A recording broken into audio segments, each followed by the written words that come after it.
నీకేమైనా పిచ్చి పట్టిందా? మ్యూజిక్ ఆపేసి డాన్స్ చేస్తున్నావు గాడిదని. గాడిద డాన్స్ చేయాలంటే మ్యూజిక్ వినాలనే లేదు, డాన్స్ చూస్తే సరిపోతుంది, అర్థమైందా? గాడిద కూడా అప్పుడప్పుడు గుర్రంలాగా ఆలోచిస్తుంది, అర్థమైందా?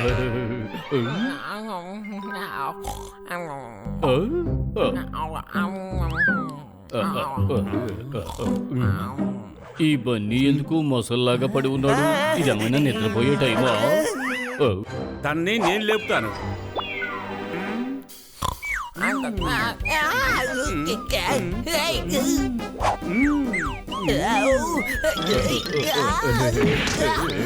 ఇదిగో బండిని లేపుతానన్నాడు, తనే నిద్రపోతున్నాడు.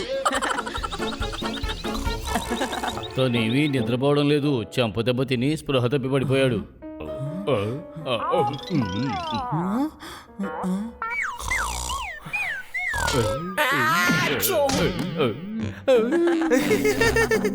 అరే ఏంటిది, ఇంట్లో ప్రశాంతంగా నిద్రపోవడానికి కూడా లేదు. అరే మధ్యాహ్నం అయిపోయింది, ఇంక లే, చాలా పనులున్నాయి.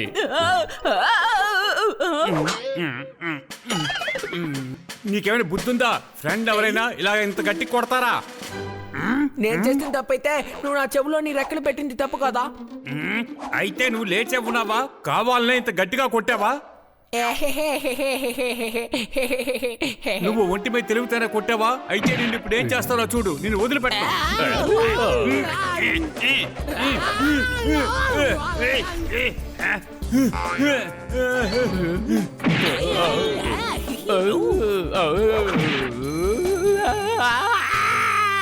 తమ్ముడు జోరుతోరే డోర్ బెల్ అరుస్తున్నాడు. అరే గాడిద, డోర్ బెల్లే కొడుతున్నారు, ఎవరో వెళ్ళి చూడుపో.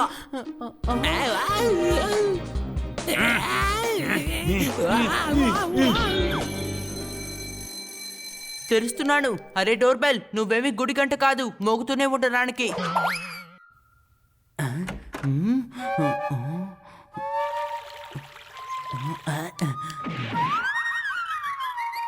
ఎవరు ఎవరు కనిపించట్లేదు, కానీ అరుపులు మాత్రమే వినిపిస్తున్నాయి.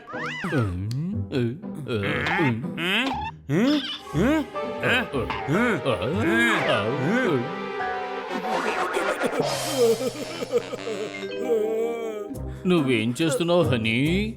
సారీ, నేను చూడలేదు, అందుకే బ్యాలెన్స్ ఎందుకు కుదరట్లేదని అనుకుంటున్నాను. మీరెవరు?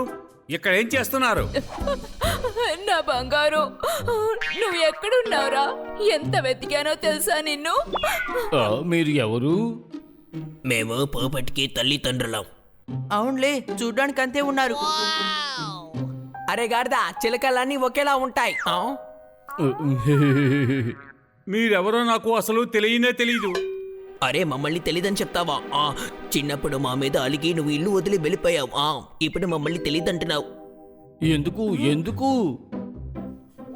చిన్నప్పుడు తనకి తినటానికి పచ్చిమిరపకాయ ఇవ్వలేదు, కానీ తను ఎప్పుడు పచ్చిమిరపకాయలు తిన్నాడు కదా. అదే మేము చేసిన తప్పు. తనకి మేము అది ఇవ్వకుండా ఉన్నందు వల్ల ఇలా అయింది. మా అబ్బాయిని పోగొట్టుకున్నాం. ఇప్పుడు ఇలా వచ్చి నించున్నాం. నాకెందుకో నమ్మకం లేదు, దొరికిపోతావు. ఒక తల్లి ప్రేమని అనుమానిస్తున్నావా నువ్వు? లేదు, మేము కన్ఫర్మ్ చేసుకోవాలనుకుంటున్నాం. లోపల కూర్చొని మాట్లాడుకోండి, మేడం చెప్తూ ఉంటారు అతిథుల్ని బయట నుంచొని మాట్లాడనివ్వకూడదని. అవును, సరిగ్గా చెప్పావు. రండి లోపలికి వెళ్దాం. ప్లాన్ వర్కౌట్ అయింది. సమస్య వచ్చింది, ఈలేశారు. మాకు అసలు ఏమీ వినిపించలేదే. లేదు, అది అలాగే మోగదు. అలా చెప్పటం తన అలవాటు. పాపడ్ చెప్పినట్టుగానా? అర్థమైందా? సేమ్ అతని తండ్రిలాగానే ఉన్నాడు. మీరు తినడానికి నేనేమైనా తీసుకొస్తాను. మీ దగ్గర ఏదైనా ఆధారాలు ఉన్నాయా? అదే పూపట్ మీ అబ్బాయి అయినట్టు. ఉంది. పాపటి ఎడమ రెక్క కింద నల్లటి మచ్చ అస్సలుండదు. నాకు కూడా లేదు, అర్థమైందా? అంటే నువ్వు మా పాపట్వే.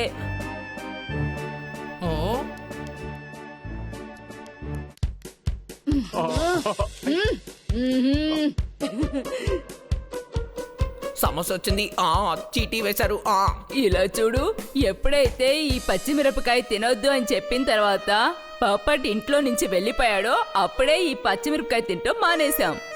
అమ్మా, మీకు నా మీద ఎంత ప్రేమ! తల్లిదండ్రులు మాత్రమే ఇది చూపించగలరు, అర్థమైందా? ఏం చేస్తున్నావు? ఇంత త్వరగా అలాంటి నిర్ణయాలు తీసుకోకూడదు. తమ్ముడు, నువ్వు వీళ్ళని అనుమానిస్తూ ఉన్నావు. నువ్వు వీళ్ళని అనుమానిస్తూ ఉండు, నేను వీళ్ళని బయటకు తీసుకెళ్ళొస్తాను.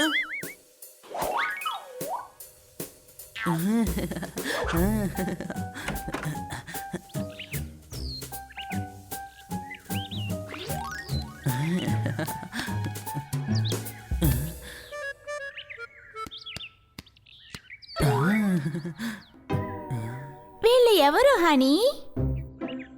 అమ్మా నాన్న. దేవుడు ఈ లోకాన్ని చాలా బాగా చేశారు. అలాగే పప్పెట్ వాళ్ళ అమ్మ నాన్న వచ్చేసారు. చప్పట్లు కొట్టండి. సమస్య వచ్చింది ఈలేసాను అరే చప్పట్లు కొట్టారు, వినిపించాయి, కానీ నువ్వు వేసిన విసిల్ వినపడలేదే. ఈయన వేసే ఇలా వినిపించదు, కానీ ప్రతి మాట మీద మోగుతుంది. మీరు చాలా గొప్పవాళ్ళు. ఈ రోజు మధ్యాహ్నానికి తినడానికి చపాతీ చేశారు. నన్ను వీళ్ళు మంచివారని చెప్పారు. చప్పట్లు కొట్టండి. ఆ డ్రై ఫ్రూట్ ని తినండి, తీసుకోండి.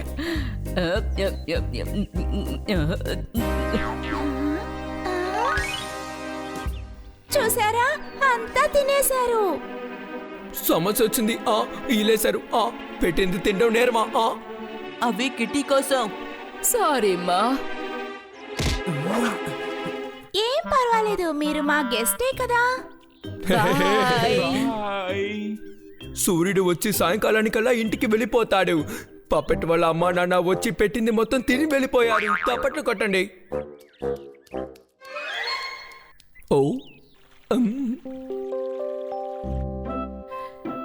పచ్చిమిరపకాయ తినకపోతే మనం చిలకలమన్న విషయమే మర్చిపోతున్నాం. మన పప్పెట్కి అసలు ఎందుకు ఈ మిరపకాయలు నచ్చవో తెలియడం లేదు. తన ఇష్టం వచ్చినట్టు తను చేయని. వాళ్ళతో మనకేంటి పని? మనకి తెలివి తక్కువ వాళ్ళ దగ్గర ఉండటానికి చోటు దొరికింది, అది చాలు. ఇక జీవితంతో సంతోషంగా ఉండొచ్చు. పర్ఫెక్ట్ మన కొడుకు కాదని వాళ్ళకి అనుమానం కలగకుండా ఉంటే అదే చాలు. వాళ్ళు ఎన్నిటికీ కనిపెట్టలేరు, ఎందుకంటే వాళ్ళకంతా బుద్ధి లేదు కాబట్టి. ఇప్పుడు మనం ఏ పని చేయాల్సిన అవసరమే లేదు. చెయ్యాల్సిందంతా ఇంకా ఆ తెలివి తక్కువ పప్పట్టే చేస్తాడు.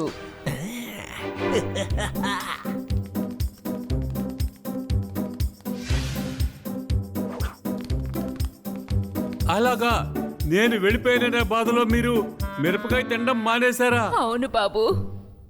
అయితే కిచెన్ లో మీరు బఠానీలు తింటున్నారా? సమస్య వచ్చింది ఈలేసాను. నాకేమైనా పిచ్చి పట్టింది అనుకున్నారా? మీరు అమ్మా నాన్నని చెప్పుకొని జీవితాంతం ఇక్కడ రెస్ట్ తీసుకోవడానికి వస్తున్నారా?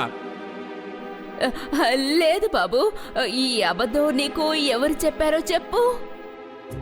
మీరు కిచెన్ లో మాట్లాడుకుంటూ ఉన్నారు కదా, బన్నీ ఆ మాటలన్నీ రికార్డ్ చేసి నాకు వినిపించాడులే. సమస్య వచ్చింది ఈలేసారు.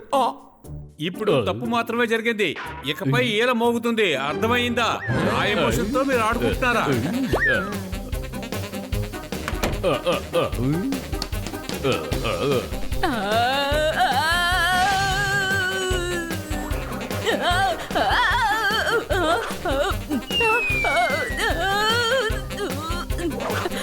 నన్ను వదిలేయ్ బాబు, నేను నీ అమ్మ లాంటిదాన్ని. నాకు అడ్డు తప్పుకో, నేను ఆడవాళ్ళ మీద అటాక్ చేయను. ఒక్కసారి ఆలోచించి ఇంటికి వస్తే బాగుండేది. సమస్య వచ్చింది ఈలేశారు. నన్ను వదిలే, నన్ను వదిలే, నన్ను వదిలే వదిలే. పపెట్ వాళ్ళు పాపం, వాళ్ళని వదిలే, వెళ్ళనివ్వు. ఇంకెవరి దగ్గరికి మీరు దొంగ అమ్మా నాన్నలాగా వెళ్ళకండి. మర్యాదగా ఇక్కడి నుంచి వెళ్ళిపోండి. సమస్య వచ్చింది ఈలేశాను. Thank you Bunny, thank you. నువ్వు ఇలాగా వీళ్ళ బండారం బయట పెట్టకపోతే నేను జీవితాంతం వీళ్ళనే అమ్మా నాన్న అనుకునేవాడిని. బన్నీ, నువ్వు చాలా ఇంటెలిజెంట్వి. వీళ్ళు పోపట్ వాళ్ళ అమ్మా నాన్నలు కారని నీకు ఎలా తెలిసింది? నేనెందుకు తెలుసుకోలేకపోయాను? అరే యార్, మీ దగ్గర లేనిది ఒకటి నా దగ్గర ఉంది, అదే తెలివే.